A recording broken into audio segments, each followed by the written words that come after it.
Alors la différence est essentiellement le terroir, ce qu'on appelle le terroir. Le terroir, c'est l'environnement géographique.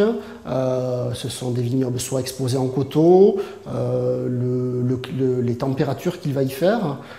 Donc ça, c'est une différence majeure. Le sol.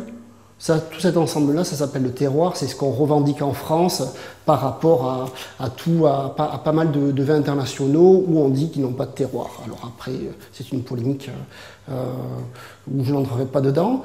Il y a également le cépage, l'encépagement, donc la variété de raisin. Et cette variété de raisin va être dans le Bordelais pour un vin rouge du Cabernet Franc et du Merlot, essentiellement Cabernet Franc sur la partie Médoc, Merlot sur la partie Saint-Émilion-Pomerol. Sur la vallée de la Loire, il va y avoir également, on va retrouver du Cabernet Franc, mais aussi du Sauvignon blanc, du Chenin. Il va y avoir une multitude de cépages. Et la Bourgogne, le cépage roi de la Bourgogne, c'est le Pinot Noir.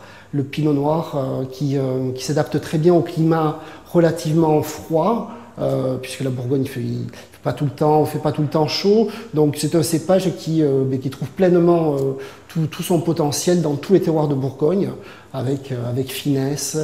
Ça fait partie des grands cépages de Bourgogne.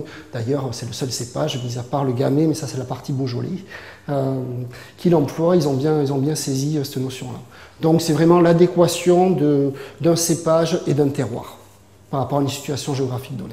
Entre Bourgogne et un Bordeaux, il y a déjà une polémique historique, une petite rivalité. Plus déçu avec un Bourgogne qu'un Bordeaux, non. Peut-être qu'il se boit un petit peu plus de vin de Bordeaux qu'on peut dire un petit peu standardisé, où il y a un élevage en barrique assez poussé, et ce sont des vins qui peuvent être amples, assez charmeurs. C'est notre vanillé où on va tout de suite apprécier, même si le vin est médiocre. En Bourgogne, on va avoir le Pinot Noir, donc ce cépage qui donne les vins de Bourgogne, qui n'est pas forcément facile d'approche dans sa jeunesse, puisque c'est un cépage sur les Grands Bourgognes où on va avoir relativement beaucoup d'acidité.